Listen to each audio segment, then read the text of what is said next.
Você sabia que existe uma armadura invisível que pode mudar completamente sua vida espiritual?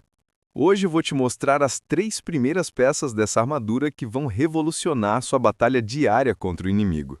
E no final da parte 2, tem um segredo que 99% das pessoas ignoram, mas que faz toda a diferença. Se você está aqui pela primeira vez, seja muito bem-vindo ao onde a gente destrincha a palavra de Deus de um jeito simples e prático. E se você já é inscrito, deixa aquele like para fortalecer nosso canal. Vamos começar? Quando o apóstolo Paulo escreveu sobre a armadura de Deus em Efésios capítulo 6, ele não estava falando por acaso. Paulo conhecia bem os soldados romanos, afinal ele mesmo foi guardado por eles várias vezes durante sua prisão. Mas o genial é que Paulo pegou essa imagem tão conhecida na época e transformou numa lição espiritual poderosa. Ele combinou a figura do soldado romano com as profecias do Antigo Testamento que mostram Deus como um guerreiro. E aqui está o primeiro ponto importante. Essa armadura não é nossa, é de Deus. Ele é quem forjou cada peça e oferece a nós como presente. Nosso papel: vestir e usar no dia a dia. Mas contra quem estamos lutando? Paulo deixa claro: nossa luta não é contra carne e sangue, mas contra principados e potestades, contra os dominadores deste mundo tenebroso, contra as forças espirituais do mal nas regiões celestiais. Então, prepare-se, porque agora vamos conhecer as 3 primeiras armas dessa batalha. A primeira peça é o cinturão da verdade. A primeira peça é o cinturão da verdade. Nos tempos antigos, o cinturão era a base de tudo. Feito de couro resistente, ele protegia o abdômen, prendia a túnica do soldado, sustentava a couraça e segurava a espada. Sem o cinturão, toda a armadura ficava comprometida. E Paulo diz: cingindo-vos com a verdade. Mas que verdade é essa? É a verdade de Cristo. O próprio Jesus declarou: eu sou o caminho, a verdade e a vida, e conhecereis a verdade e a verdade vos libertará. Vestir o cinturão da verdade significa 3 coisas práticas. Primeiro, fundamentar sua vida na palavra de Deus. Tudo que você pensa, fala e faz precisa estar alinhado com as Escrituras. Segundo, viver com autenticidade e sinceridade. Nada de máscaras, nada de fingimento. O cristão que usa o cinturão da verdade é genuíno. Terceiro, rejeitar toda forma de engano e mentira. Você não pactua com a mentira, não apoia o engano, não vive na falsidade. Sem a verdade de Cristo, você fica vulnerável aos ataques do inimigo. O cinturão sustenta tudo mais. É a base da armadura. A segunda peça é a couraça da justiça, que protege o coração. E na linguagem bíblica, isso significa sua personalidade, sua consciência e sua vontade. A couraça romana era feita de placas de metal que cobriam do pescoço até abaixo da cintura, protegendo pela frente e pelas costas. Em combates com espadas e flechas, ela era essencial para proteger órgãos vitais, especialmente o coração. A couraça da justiça tem 2 aspectos poderosos. O primeiro aspecto é a justiça de Cristo imputada em você. Isso significa que não há mais condenação, você está livre da culpa do pecado. Quando Deus olha para você, Ele vê a justiça perfeita de Jesus Cristo. Isso te dá paz, segurança e confiança diante de Deus. O segundo aspecto é a justiça prática no seu dia a dia. Aquele que recebeu a justiça de Cristo naturalmente vive uma vida marcada pela retidão moral e devoção ao Senhor. Você não pode viver de qualquer jeito e esperar estar protegido espiritualmente. Isaías capítulo 59 mostra o próprio Deus vestido com a couraça da justiça. E Paulo fala das armas da justiça à direita e à esquerda. Ou seja, por todos os lados você precisa estar protegido. Andar em justiça não é legalismo, é proteção. Quando você vive em santidade, quando você foge do pecado, quando você busca agradar a Deus em tudo, você não dá brecha para os ataques de Satanás. O diabo procura brechas na sua vida. Ele busca pontos fracos, áreas não consagradas, pecados escondidos. Mas a couraça da justiça fecha essas brechas e protege seu coração. A terceira peça, os calçados do Evangelho da Paz. Paulo diz: calçai os pés com a preparação do Evangelho da Paz. Os soldados romanos usavam sandálias de couro com o solado cravado de pregos afiados. Sabe por quê? para ter estabilidade e firmeza no campo de batalha. Eles literalmente se prendiam ao chão. Não importava o terreno, não importava a situação, eles ficavam firmes. Os calçados do Evangelho representam 3 coisas fundamentais. Primeira coisa, a paz com Deus através de Cristo. Antes de Cristo, você estava em guerra com Deus por causa do pecado, mas agora, pela fé em Jesus, você tem paz com Deus. Essa paz é o alicerce da sua vida espiritual. Segunda coisa, estabilidade espiritual. Os pregos nas sandálias faziam um soldado ficar firme. Da mesma forma, o Evangelho da Paz te dá firmeza para não ser abalado pelas circunstâncias, pelos ataques, pelas dificuldades. E terceira coisa, prontidão para anunciar as boas novas. Você está sempre preparado para compartilhar o Evangelho, para falar de Jesus, para testemunhar do que Deus fez na sua vida. Você só pode lutar na batalha espiritual se estiver em paz com Deus. Sem reconciliação, não há como permanecer firme. Sem o Evangelho, você não tem base, não tem estabilidade, não tem segurança. O Evangelho da Paz te dá a certeza de que você está do lado vencedor.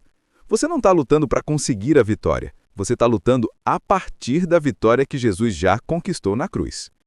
Então, recapitulando, nós vimos 3 peças fundamentais da armadura de Deus. O cinturão da verdade, que sustenta tudo e te mantém alinhado com a palavra. A couraça da justiça, que protege seu coração através da justiça de Cristo e de uma vida santa. E os calçados do Evangelho da Paz, que te dão estabilidade e firmeza na batalha. Essas 3 primeiras peças já são poderosas, mas espera até você conhecer as próximas 3 na parte 2. Lá eu vou te mostrar as armas mais impressionantes, incluindo a única arma de ataque que pode derrotar o inimigo definitivamente. E não esquece, no final da parte 2 eu vou revelar um segredo que muda tudo sobre essa armadura. É algo que está escrito no texto bíblico, mas que muita gente passa batido. Se você está gostando, deixa aquele like, se inscreve no canal e ativa o sininho. Compartilha com alguém que precisa conhecer a armadura de Deus. E aí, pronto para conhecer as 3 últimas e mais poderosas peças da armadura de Deus? Na parte 1, nós vimos o cinturão da verdade, a couraça da justiça e os calçados do Evangelho da Paz. Agora vamos para as armas que vão te deixar completamente equipado para a guerra espiritual. E fica até o final porque eu vou revelar um detalhe do texto bíblico que muda completamente a forma como você usa essa armadura. A 4ª peça, o escudo da fé. Chegamos numa das armas mais importantes, o escudo da fé. Paulo está falando do escudo romano grande, aquele retangular com cerca de 75 centímetros de largura e mais de 1,20 m de altura. Ele cobriu o corpo inteiro do soldado. Esses escudos eram feitos de madeira dura, cobertos com couro de animal e alguns tinham uma camada de metal entre a madeira e o couro. E sabe qual era a sua função principal? Proteger contra as flechas inflamadas. Naquela época, os inimigos mergulhavam flechas em piche inflamável, ateavam fogo e lançavam. Era uma arma letal. Imagine, você está no campo de batalha e, de repente, começam a chover flechas em chamas vindo na sua direção. Mas quando a flecha acertava o escudo, ela cravava na superfície resistente e o fogo era apagado imediatamente. O soldado ficava protegido. Paulo diz que o escudo da fé serve para apagar todos os dardos inflamados do maligno. E que dardos são esses? São as investidas constantes de Satanás contra você. Tentações persistentes que não param de voltar. Aquele pecado que você luta tanto para vencer, mas parece que sempre volta. Dúvidas sobre Deus. Será que Deus realmente me ama? Será que Ele está comigo? Por que Ele permite isso na minha vida? Pensamentos de ódio, amargura e ressentimento contra pessoas que te machucaram. Angústias e medos sobre o futuro, sobre suas finanças, sobre sua família. Desejos contrários à palavra. Vontades que você sabe que são erradas, mas que parecem tão atraentes. Satanás atira essas setas querendo incendiar sua vida, fazer você desconfiar de Deus e desobedecer sua vontade. Se essas setas não forem apagadas rapidamente, elas podem causar um estrago enorme. Mas quando você ergue o escudo da fé, uma confiança inabalável em Deus e em suas promessas, essas setas são apagadas antes de causar dano. A fé não é um sentimento vago, é uma convicção sólida baseada na palavra de Deus. É dizer, não importa o que eu esteja sentindo agora, eu confio que Deus é fiel. Não importa o que o diabo está dizendo, eu creio nas promessas de Deus.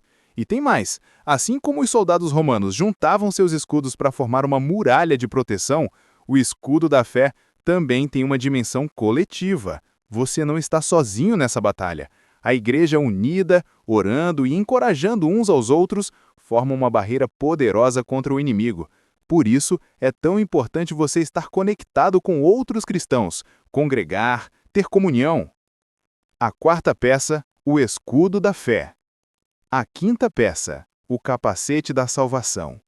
O capacete protegia a cabeça do soldado, sempre um alvo prioritário no campo de batalha. Feito de erro, bronze e couro, ele podia salvar a vida de um guerreiro. Paulo usa essa imagem para falar do capacete da salvação, que protege sua mente. E por que a mente? Porque a mente é o campo de batalha favorito de Satanás. Ele tenta lançar constantemente dúvidas sobre a sua salvação. Será que eu sou salvo mesmo? Será que eu pequei demais? Será que Deus ainda me aceita? Pensamentos de desânimo. Não adianta, eu não consigo viver uma vida cristã. Eu sempre falho, eu nunca vou mudar. Questionamentos sobre a fidelidade de Deus. Deus prometeu, mas não cumpriu. Eu orei, mas não aconteceu. Será que eu posso confiar nele? Medo sobre o futuro. E se eu perder tudo? E se algo ruim acontecer? E se... Mas o capacete da salvação te protege, porque você tem a certeza inabalável de várias verdades poderosas. Sua salvação é obra de Deus, não sua. Você não se salvou pelos seus méritos, então você não vai perder a salvação pelos seus desméritos. A salvação depende da fidelidade de Deus, não da sua. Deus é fiel para completar o que começou em você. Filipenses 1, verso 6, diz: Aquele que começou boa obra em vós, há de completá-la até o dia de Cristo Jesus. Sua redenção está segura nas promessas divinas. Deus não mente, Deus não falha, Deus não desiste de você. Em 1 Tessalonicenses capítulo 5, Paulo chama de capacete da esperança da salvação. Por quê? Porque a salvação é tanto uma realidade presente quanto uma esperança futura. Você já foi salvo da penalidade do pecado. Você está sendo salvo do poder do pecado. E você será salvo da presença do pecado quando Cristo voltar. O capacete da salvação protege você agora e te dá confiança sobre o amanhã. A sexta peça, a espada do Espírito. Finalmente chegamos à única arma de ataque, a espada do Espírito, que é a palavra de Deus. Paulo está falando da espada romana, curta, com cerca de 45 centímetros, que os soldados carregavam na cintura. Era rápido de sacar e perfeita para combate corpo a corpo, servindo tanto para defesa quanto para ataque. A espada do Espírito é única porque ela tem características que nenhuma outra arma possui. Primeira característica é viva e eficaz. Hebreus 4 diz que ela é mais cortante que qualquer espada de 2 gumes, penetrando até a divisão de alma e espírito, juntas e medulas. Ela alcança o lugar mais profundo do ser humano. Segunda característica, não perde o corte. Diferente de uma espada comum que enferruja e perde o fio, a palavra de Deus permanece poderosa para sempre. Isaías 40, verso 8, diz que seca-se a erva e caem as flores, mas a palavra do nosso Deus permanece eternamente. Terceira característica, é empunhada pelo Espírito Santo. Não é só você usando a palavra, é o Espírito Santo aplicando a palavra em seu coração e te capacitando a usar no momento certo. Quarta característica, pode curar em vez de apenas ferir. A palavra revela o sincado, mas também aponta para o Salvador. Ela fere para curar, corta para restaurar. O exemplo perfeito do uso da espada do Espírito. Jesus no deserto, quando Satanás veio tentar Jesus com 3 tentações específicas. Jesus não filosofou, não debateu, não usou argumentos humanos. Ele simplesmente sacou a espada do Espírito e disse 3 vezes: "Está escrito." E Satanás foi derrotado.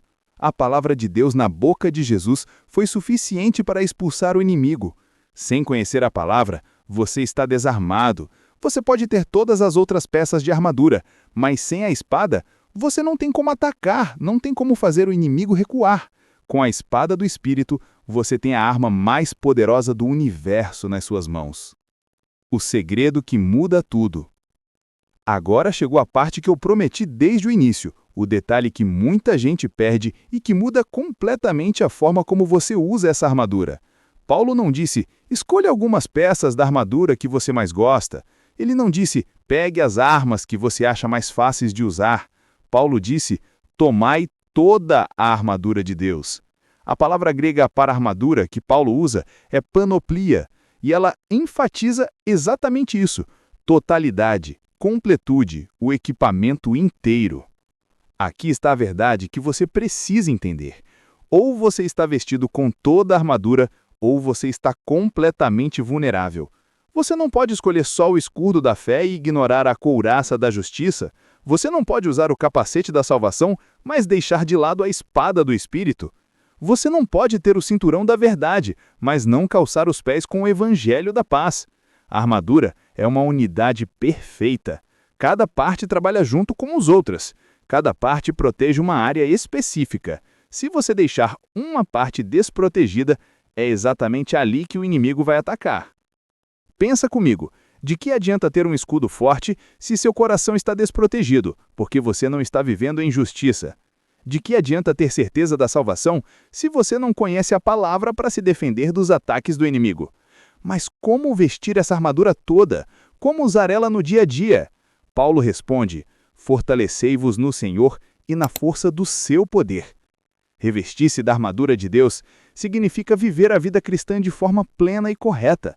Significa estar em comunhão constante com Deus através da oração. Significa submeter-se à vontade divina em tudo. Significa depender do poder de Deus, não do seu próprio. E aqui está a beleza disso tudo. A armadura é de Deus. Ele a forjou. Ele a oferece como presente. Você não precisa fabricar sua própria armadura. Você não precisa ser forte o suficiente por si mesmo. Nossa parte é aceitar o presente de Deus, vestir a armadura que Ele oferece e usar diariamente confiando no poder dele, não no nosso. Paulo termina dizendo que tudo isso acontece através de uma vida de oração, orando com todo o tempo, no Espírito, com toda perseverança. É na oração que você se fortalece, é na oração que você veste cada peça da armadura, é na oração que você se mantém firme na batalha. Então agora você conhece toda a armadura de Deus e sabe que precisa vestir cada peça todos os dias, sem exceção. A pergunta é, você tem vestido essa armadura? Ou tem negligenciado alguma parte? Escreve aqui nos comentários, qual peça da armadura você mais precisa fortalecer agora? Vamos criar uma corrente de oração e encorajamento aqui na nossa comunidade. E não esquece, se inscreve no canal, ativa o sininho para não perder os próximos vídeos e compartilha com alguém que precisa ouvir sobre a armadura de Deus. Que o Senhor te fortaleça e te capacite para essa batalha espiritual. A vitória já é nossa em Cristo. Até o próximo vídeo!